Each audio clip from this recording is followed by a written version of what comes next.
Welcome to the Sheridan Report on the Grueling True Sports Network. The Sheridan Report, of course, is brought to you as always by MyBookie.ag to get up to 100% cash back bonus on your first deposit up to $300. Make sure you put in the promo code TGT100 when you go to MyBookie.ag, or you can go to thegruelingtruth.com and click on the banner for MyBookie.ag at the top of the page. I am your co-host for the Sheridan Report, Mike Goodpasser, and right now I'd like to welcome in Bobby Sheridan. How you doing, Bobby? Hey, Mike, how you doing? And how was your weekend? Did you have a good weekend there in Lawrenceburg, Indiana? Sure. Every weekend in Lawrenceburg, Indiana is a good weekend as long as you go to the Walmart, Bobby. Great. I love it, Mike. Well, it is. It's Mike, they're making a big deal about the Sports Illustrated swimsuit edition because you've got all the big, let's say, big-boned women in it. I mean, when I was 12, I wouldn't even have had to buy the magazine then because if I wanted to see half-naked, overweight women, I would have just went to the Walmart. It's so true, Mike. They're all over when it's 90 degrees. They wear bikinis, too. I think they call them moo-moos when they're really heavy, though. Oh, I'm sorry I said anything at all. I should have given my standard answer of I'm doing great, Mike, and let's win some money today. All right, Bobby. Let's win some money today. What do you got Major League Baseball-wise? All right, Mike. In baseball, we've some of you guys, listeners, probably don't follow Twitter too much, but I've been putting on there. It was a really interesting week in baseball, and I'm kind of glad to see it go. The favorites went 63-19 the last 6 days, Mike, and that's almost 80%, 78%. And the favorites typically win about 58%. So you're looking at a 20% increase, the favorites winning percentage. And when I'm looking for value on dogs, that gives me very little chance to hit my straight bets. So I did have a really poor week in baseball.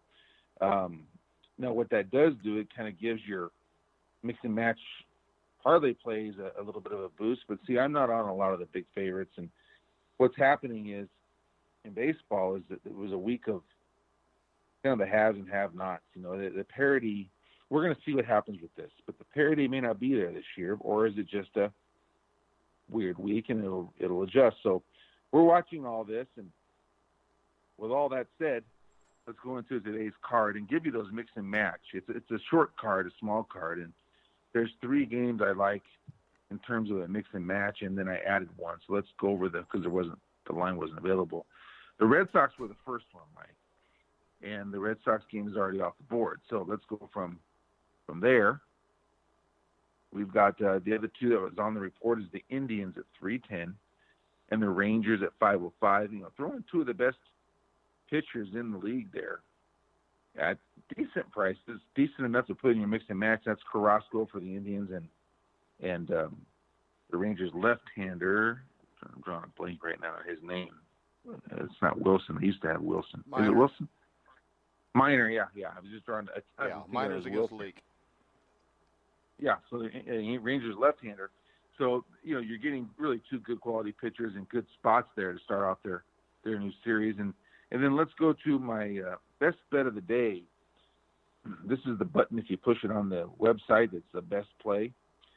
And that thing has been 8-6 the last 2 weeks. Nothing spectacular, but it's held in there. And that button today is the Phillies. And I really, really like this spot for Philadelphia. Jake Arrieta going back to Chicago, facing Yu Darvish. That's kind of a no-brainer to me. And you throw in the fact that the Phillies are coming off of a really good home sweep and hitting the road. I love that. I love teams that are playing well and then going on the road. I love to take them right back. And then you got the Cubs, like I said, with Yu Darvish, and then, they lose Javi Baez, their best all-around player. So it's a really good spot for Philadelphia to go down there. And that's an interesting game to watch with Arrieta pitching in his former stadium. So I like Philadelphia. That line is down to plus 111. It's gotten the action. I first saw that at plus 123. So I think this action is correct. And I like Philadelphia rather large. Now, can a dog win? That's the question. So let's see what happens with that. And here's another game that's interesting to me. San Francisco Giants did something that the last 4 teams haven't been able to do, and that's go down to Arizona and win a series. The Giants just did that, and they made some adjustments with their pitching rotation, and they're going to throw a guy that had a lot of success last year and the year before that when he got called up, named Andrew Suarez, a left-hander. And I believe the left-hander is the way to attack the Braves. Now, the Braves come off of a decent homestand. They've been playing well at home and not so well on the road. They're throwing a young stud named Mike Soroka.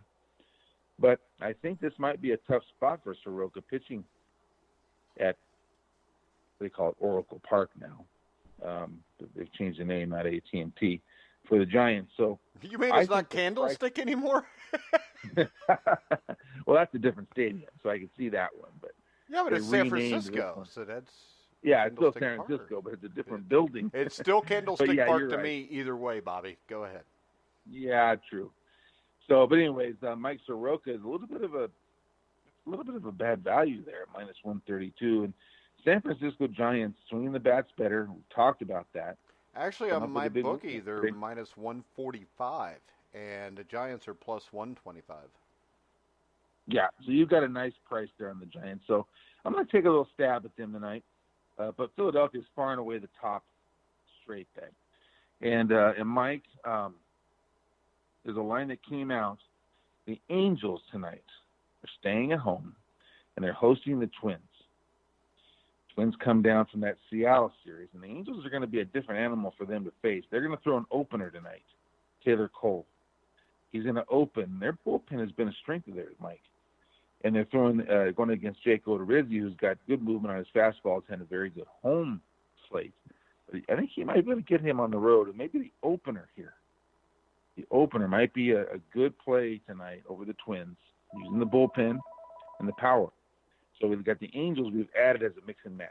They're minus 123. So I'm going to do something with them, parlay mix and match, okay? So there's your baseball, Mike. All right, we have a question from Steve from Nantucket, who that's an old dude. No, never mind. Dice Clay nursery rhyme. But let's go ahead and let's take this seriously now. Okay. He says, what do you think about the over-under play of 6.5 in the Diamondbacks Padres game? Wow, really interesting there.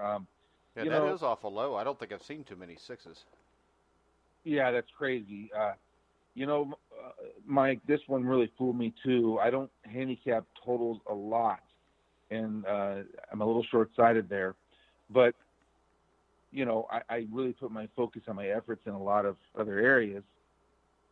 That has worked well for me. But that total jumps off the page because usually when you see a 6.5 or a 6, you've got two, named pitchers. But what that tells us is that these two guys are really throwing the ball well. And, well, I know Paddock is. I don't know a whole lot about Weaver, but. Oh, no, he's throwing the ball really well. We can go over numbers if I can pull them up here in a second. But, yeah, that just already tells us they are. I answered this last week, the lady that called in, and usually when the numbers are really low like that, it tends to be a low. So even though it really appears low, yeah, but on this one, all you need is a 4-3 game, and both guys could pitch good, and you get a 4-3 game. Well, exactly. See, but the warning on that is everything has to go right. So it's a trick. What you're telling me is this is a trick. Yeah, I think percentage-wise would be the underplay. Yeah. Still, percentage-wise would be to still take the under. And you can get, with under, you can get plus 100. The over is a minus 120.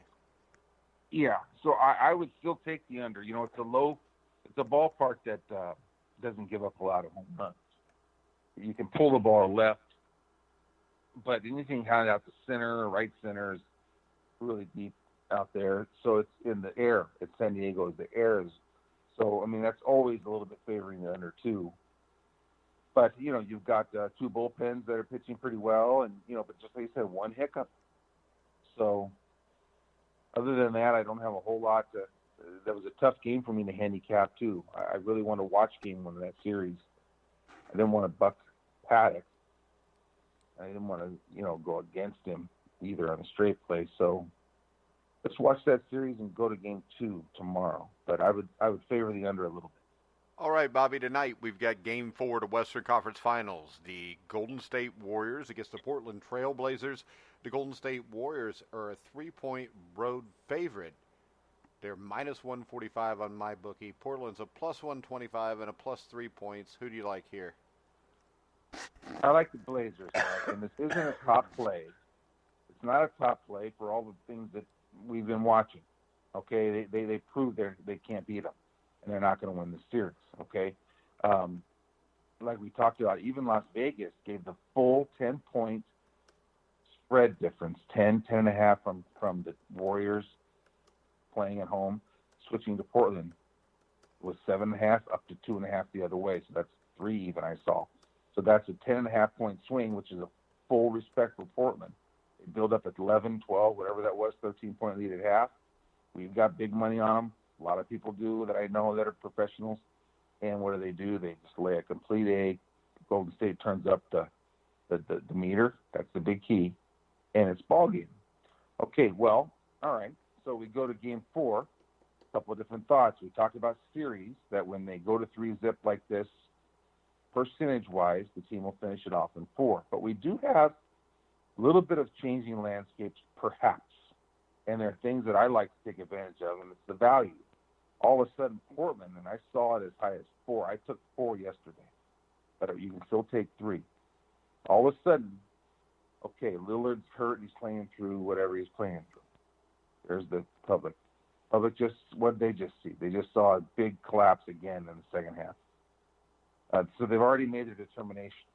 Well, what does Vegas do? They take the line and jacket 6 points difference. Now, just one day off, now the Warriors are minus 3. All right, let's keep talking. Now you got Iguodala and all of his defensive pressure that he's put on. Well, if he plays tonight at all, it'll be in a spot.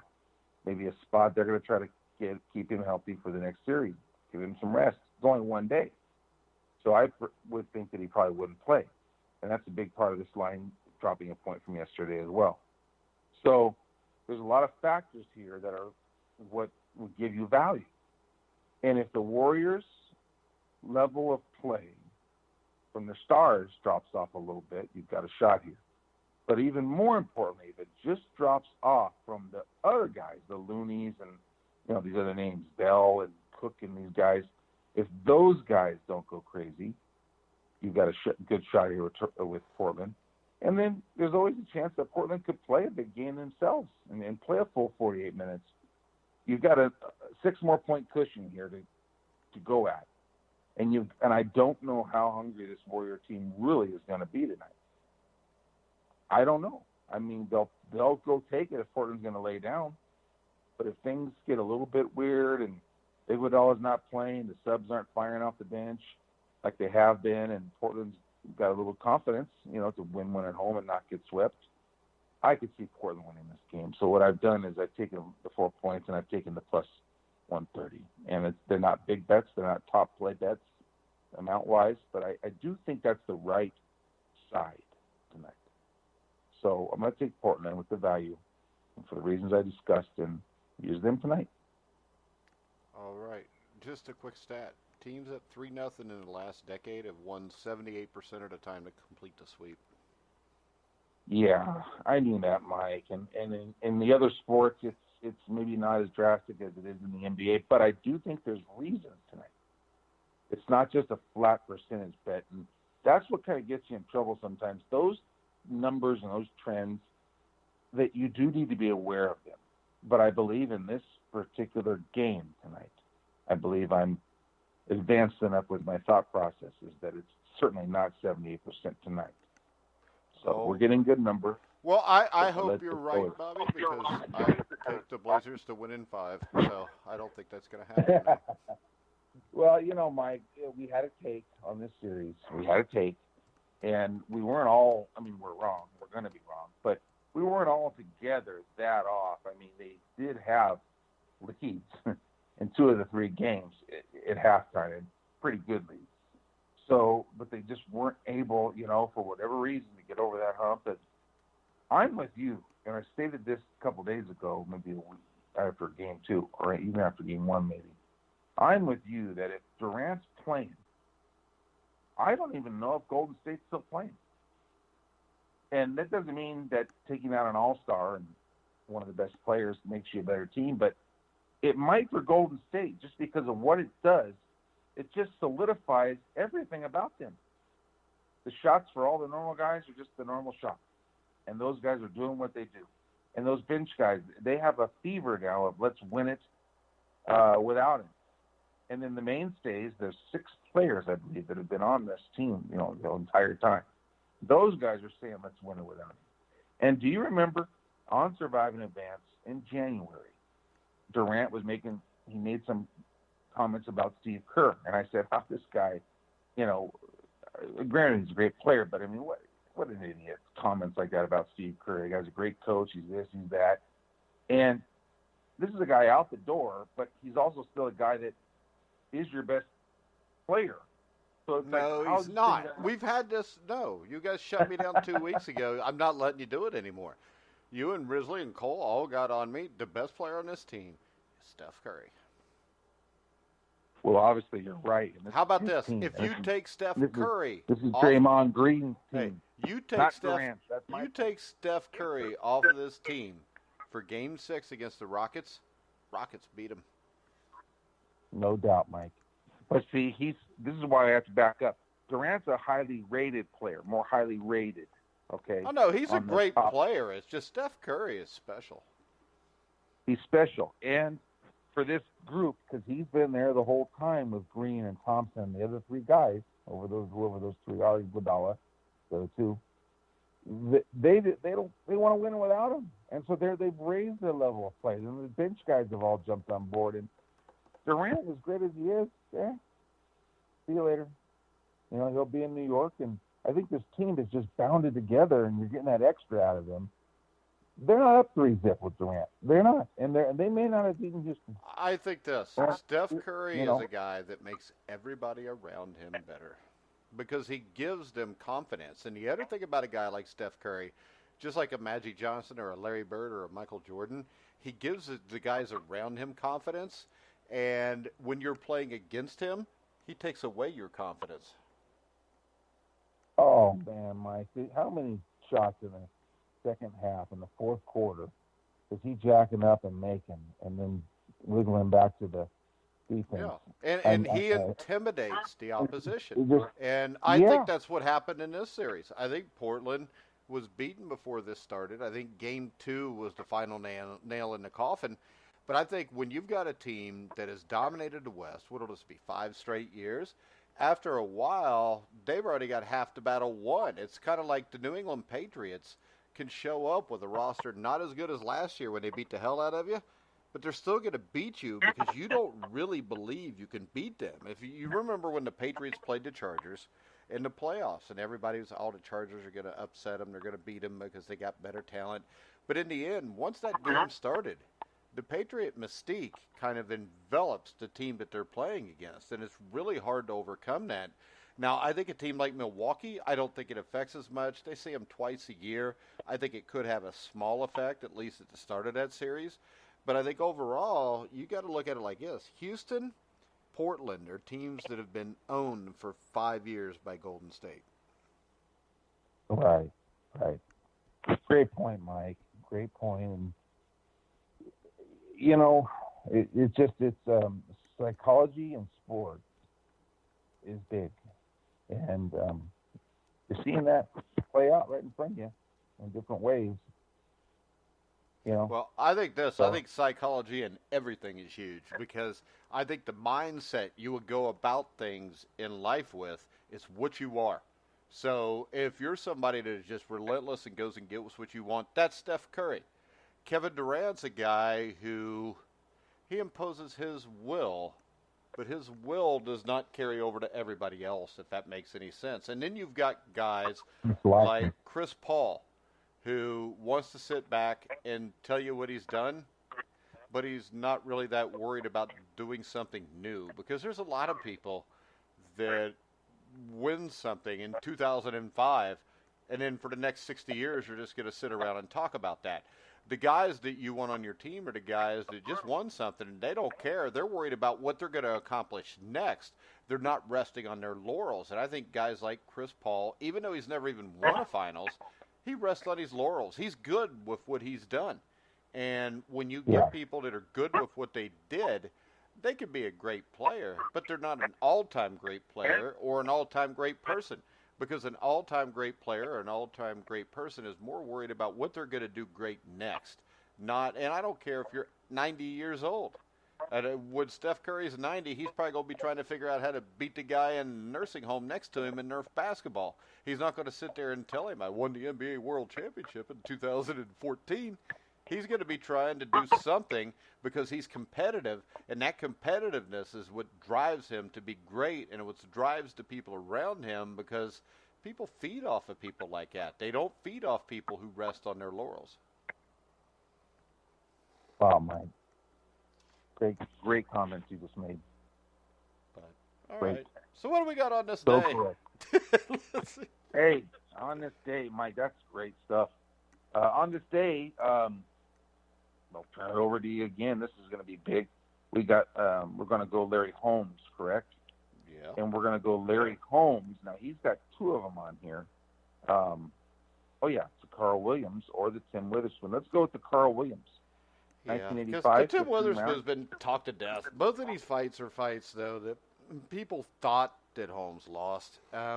He didn't. He didn't lose either one of them, I don't think. It's just he was so dominant whenever somebody gave him a decent fight. It seemed like a big deal. The big thing here was, this is 1985.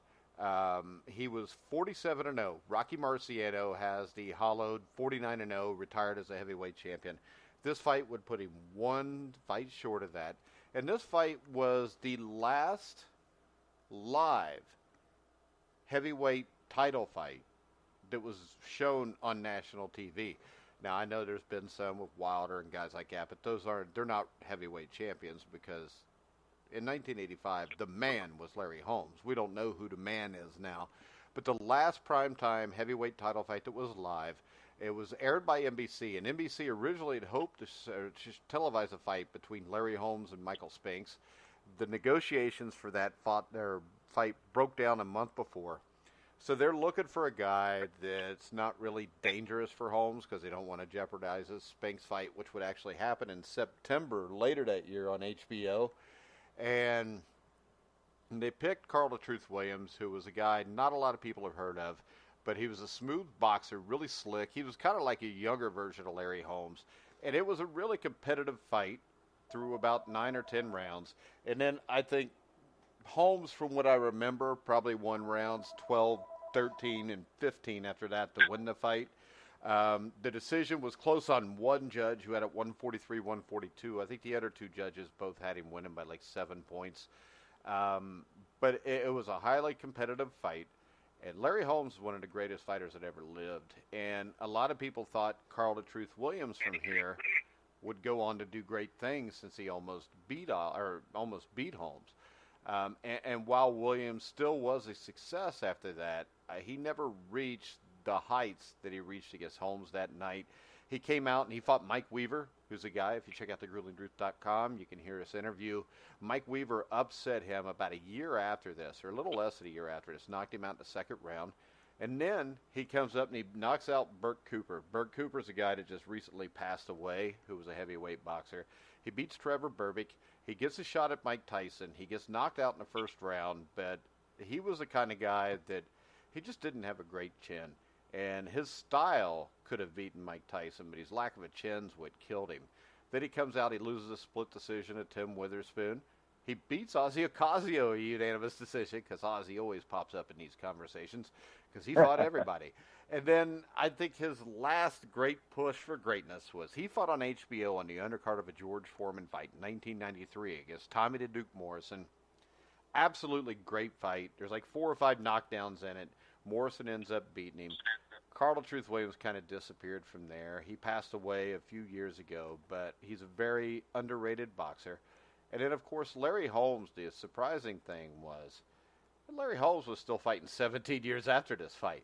Holmes went and he fought Spinks for a chance to tie Rocky Marciano's record at 49-0. and he loses a close decision, but he did lose the decision. And he made Peter Marciano, Rocky Marciano's brother, was at the press conference, post-fight press conference, and he basically said to Larry Holmes, they asked him about falling short of Marciano's record. And with Peter Marciano there, Rocky's brother, and a lot of Rocky's family, Larry Holmes made the comment that Rocky Marciano couldn't carry his jockstrap. So now he's even more of a bad guy than he was before. And Holmes is a guy that I got to interview. He's a great guy. And Larry Holmes' biggest problem was he wanted to be Muhammad Ali, but nobody could be Muhammad Ali. He has a tendency to tell you what he thinks before he really considers what it means when it comes out of his mouth, if you know what I mean. And no filter. Yeah, and that got him in a ton of trouble. But he gets a second fight against Spinks. And I think these comments and pissing people off is why he lost the second fight to Spinks, because I thought he clearly beat Spinks in the second fight. And there's an interview after the Spinks fight where Larry Merchant goes in to interview Larry Holmes, and he says, "You got any comments?" And Larry Holmes looks at him and said, "I just like to tell HBO, to WBA, to WBC, and all boxing organizations, they could kiss my big black behind." He said it a little meaner than that. So he disappears for about a year and a half, and he shows up January 22nd, 1988, to fight Mike Tyson. The story on that, from when I interviewed him, was they came to him in October. Don King did, and offered him $5 or $6 million to fight Mike Tyson in June. They were going to give him a tune-up fight. Now, at the start of December, mid-December, Don King calls him and says, "You're going to fight January 22nd now." And remember, he hadn't fought in a couple of years, so he's nowhere near in shape. And right. Larry Holmes says, "Our deal was for June." And Don King tells him, "Well, if you want the money, you're going to fight January 22nd. And the story there was Holmes was building a hotel at the time that cost $3 million. So he told me, he said, "Hey, I took the fight because I could pay my hotel off right away." And Holmes was a guy that didn't even have a high school education, who did better than 90% of the boxers after they retired. He bought a lot of real estate. He's probably worth more money today than he's ever been worth. And he takes the fight with Tyson, and I think he wins the first round or two, and then he just doesn't have the gas in the tank. Tyson starches him in 4 rounds. The bad thing about that is he comes back and he's successful after that, but it's 3 or 4 years after that, and everybody's like, "Well, see, that proves Tyson would have beat him in his prime." There's no way Mike Tyson in his prime beats Larry Holmes. Larry Holmes was a bad dude. The thing about Holmes is, from talking to him, was before the Carl Truth Williams fight even, he was looking to take a year or two off from boxing because he would just burn out. So he retires after the Tyson fight. 3 years later, he makes a comeback. Now, this is about the same time, or a couple years after George Foreman started his comeback that worked out so great for him. It led to him getting a shot against Holyfield in 91. Leads to him winning the title again in 1994 against Michael Moore. But Holmes comes back, and he beats 5 or 6 nondescript guys with double-digit losses. And then he gets a shot against merciless Ray Mercer. Ray Mercer was an Olympic gold medalist. He was a guy who was coming off a devastating 5th-round knockout against Tommy Morrison. And Holmes completely outboxes Mercer, wins the fight, and gets a shot at Evander Holyfield for the heavyweight title. And this is 1992, 4 years after he retired after the Tyson fight. And he goes the distance against Holyfield, puts up a good fight. Holyfield gets a cut. And you think, well, Holmes will ride off into the sunset. But he continues to fight. And he beats 5 or 6 more nondescript guys. And he gets another title shot against Oliver McCall. They called Oliver McCall, I think, like the Atomic Bull. He was a guy that was a sparring partner for Mike Tyson. And if you go online and watch the sparring session between these two guys, Oliver McCall could fight, but he had mental issues. And this was a really close fight. And I think on 2 of the cards, Holmes only lost by a point. So he came just razor thin from being the heavyweight champion again in 1995, which is 10 years after he'd lost the title. After that, he's pretty much nondescript again. He upset Maurice Harris, who was a good fighter. And then finally, I think he's like 50 years old. You remember Butterbean? Yeah. Eric Esch, Butterbean, was 65-2, and he fought on pay-per-view against Larry Holmes, who was like 51, 52 years old, and Larry Holmes beat the dog crap out of him. And Butterbean was in his prime, but a lot of people bought the fight, and Holmes dominated the fight and basically retired after that. But I always like to talk about Larry Holmes because I think he's a guy that got a raw deal by the public while he was fighting. I think he's a guy that's more appreciated now, but this is a man that was the legitimate heavyweight champion of the world for 7 years, and there weren't too many people that even came close to beating him. He fought in one of the biggest pay-per-view fights of all, or closed-circuit fights of all time against Jerry Cooney.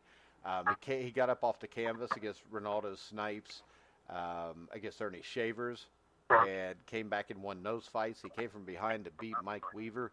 He was a guy that overcame adversity from the time he was born, because the big thing about Larry Holmes is, people forget, as an amateur, he fought Dwayne Bobbick. Dwayne Bobbick at one point was considered a great white hope.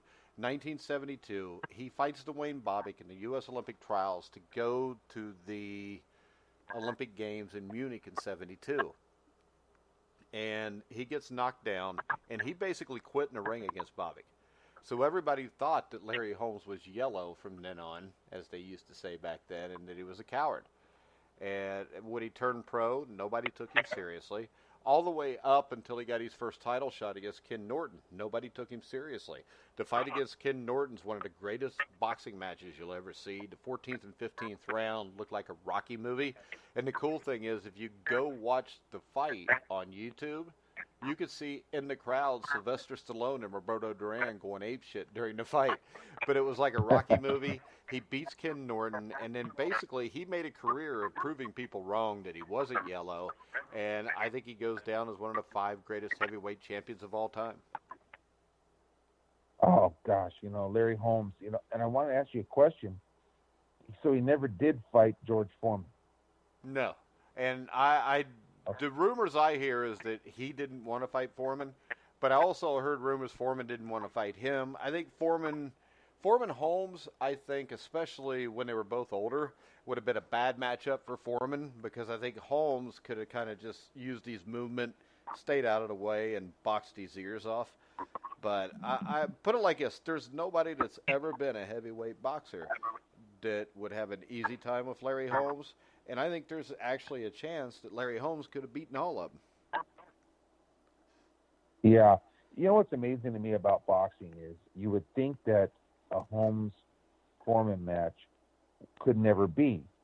But these fighters, some of these guys hung around so long that their paths crossed again. And that's what's amazing to me about boxing. You just don't see that in other sports so much. And in a one-on-one solo sport like that, for some of these matchups that we got years later and things, some of these guys that hung around, even Durant and Leonard, and some of these guys that come back again and continue to fight, it's crazy to me, when they. Well, a lot of that's because it's the most corrupt sport in the world too. So a lot of these guys get screwed out of their money when they're making what you think is big money, but really the promoter's making the big money. Now, Larry Holmes was a guy that, from talking to him, Larry Holmes just loves money. So Larry Holmes kept fighting because they kept giving him big paychecks.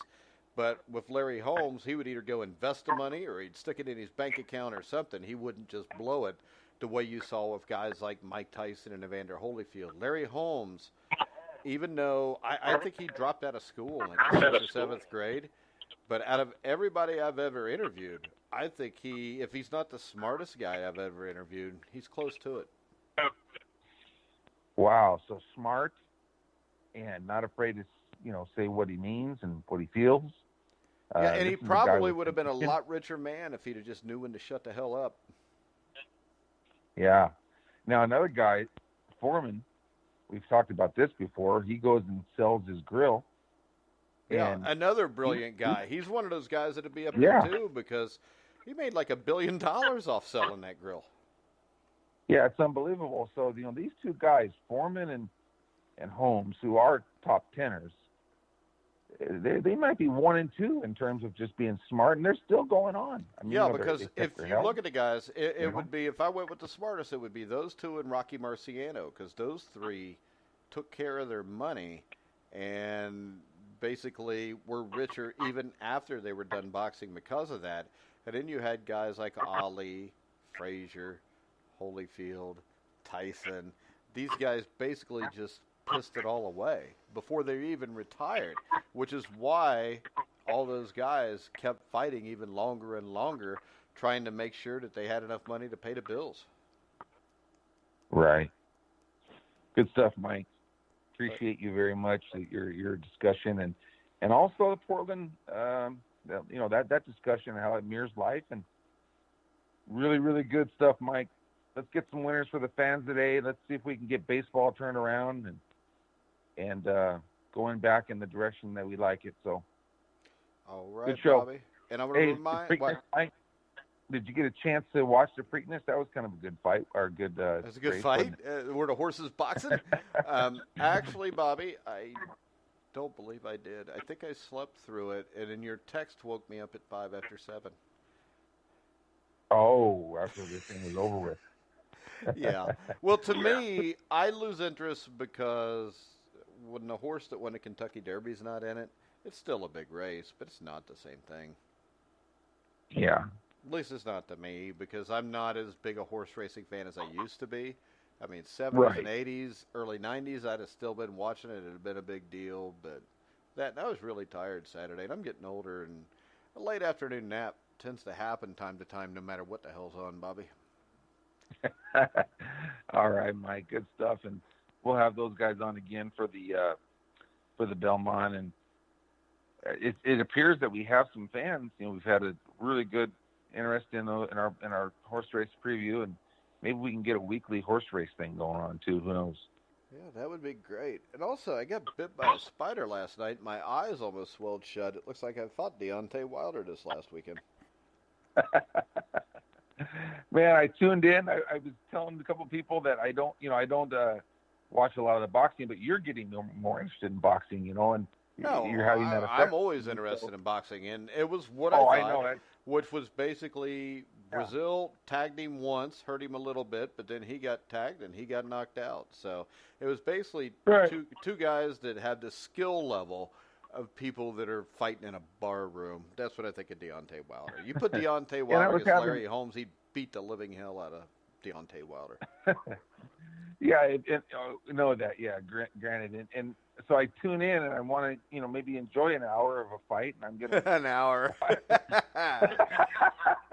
You know what? At least you don't have to worry about turning it on, and it lasts 4 hours and nothing happens.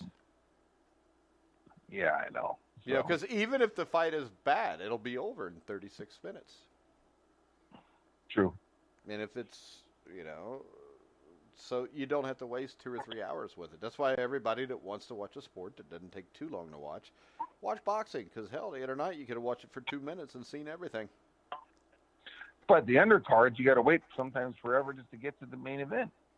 See, I don't, Bobby, because I slept through the undercard fights and had my alarm set. So I did a lot of sleeping Saturday night. So I was up for the 2 minutes of the fight, and then I think I might have watched the end of the basketball game after that. And I was still trying to figure out what the hell happened to the Trailblazers, because when I dozed off, it was like going into the third quarter, and they're up by double digits. I watched the fight, and then I thought, well, I'm going to check my phone and see what the score of the basketball game is. And all of a sudden, they're down by 10 with like 7 minutes left. And I'm like, what the hell happened here?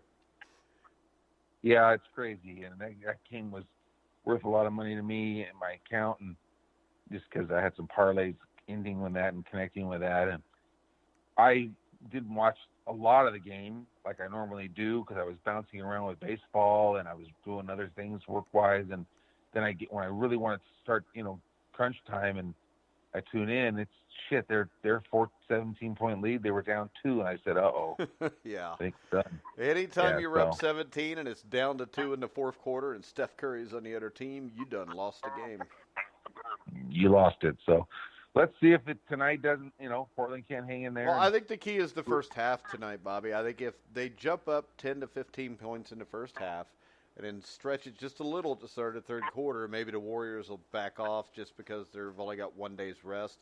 My biggest concern is the Warriors know they're not real deep, and they don't want to have to keep playing games on one day's rest. Where if they wrap this up tonight, they're going to get close to a week off before they play again.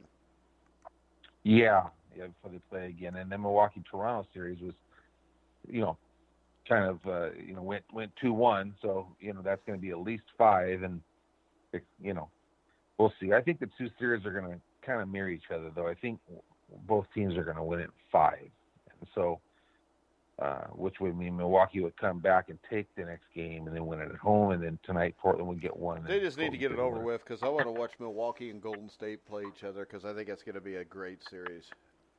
Yeah, the sports book at the Westgate, the Superbook, that's what they're called, the Superbook at Westgate. They put up a serious price already. It's Golden State minus 140. So you can get plus pretty 120. Close to even then. Yeah, it's pretty close to even. Yeah. Milwaukee will have the home court, so that might be the series that Golden State doesn't get one on the road because it's 22 in a row now. Well, I think that they'll get at least one on the road, but I think Milwaukee will win the series because I think Milwaukee can get at least one on the road also. Yeah. Well, good call, Mike. We'll have that next week. It's not a good call till it happens, Bobby. But all right. Yeah. I want to remind our listeners, too, if you listen for Stanley Cup hockey, it looks like Sunday night, the Grueling Truth will have a special Stanley Cup Finals preview show. That'll be with myself, Sam McGinnis, our hockey writer, Lucas Weiss. He's Canadian, so he knows about hockey. And then Stuart Mason, who is one of the main beat writers for the Columbus Blue Jackets. We are tentatively planning that right now. I still need to hear back from Stu. But it looks like that will probably be 8 o'clock live Sunday night, so make sure you tune in then. And tonight, Inside Boxing Daily with me and Jeremiah Pricer. Well, I'll have a bunch of negative things to say about Deontay Wilder and Dominic Breazeale and a bunch of other stuff we're going to talk about boxing-wise. Tomorrow at noon, me and Steve Risley will be back on Survive in Advance with Cole Hanna, one of our NBA beat writers, to recap and preview what's coming and going in the NBA, and we'll probably talk about some other stuff too. Yeah, I'm sure it'll be entertaining. And if Risley, if you're listening, we could always talk about instant replay. All right, guys, we're going to wrap it up for now. I want to before you wrap it up, I want to tell everybody, you connected really well with that Game 5 Blues. What game was it? The Blues won it at home. And the Sharks. And the Blues beat the Sharks at San Jose easily, yeah. as I said. Yes. Good call on that, Mike. I even texted you that. That's when you were sleeping, I think. And you also said that that was Sunday. I actually watched that game, and I fell asleep in the third period. But yeah, it could go road, you said. But I don't think it will, or do I? Tomorrow, you'll find out what I think at 2 o'clock on the Sheridan Report. Remember, download the iTunes app for the Grueling Truth Sports Network. Also, follow us on Twitter at Grueling Truth. Follow Phil Rankin. What was Twitter handle there for the handicapping guide? The HCP Guider is his Twitter, but he doesn't tweet much. I think he does Facebook a lot, Mike. Okay. The handicapping guide on Facebook. But he does have Twitter. I know he's got one, though. So make sure you check out the handicapping guide, the Sheridan Report. You can follow at Sheridan Report. You go to the website, thesheridanreport.com. Wonder where else you can find us. Pretty much everywhere, including iHeartRadio, iTunes, TuneIn, Spreaker, Stitcher, Spotify, wherever you find sports podcasts. You'll find the Grueling Truth. So for... What's your name again, Bobby?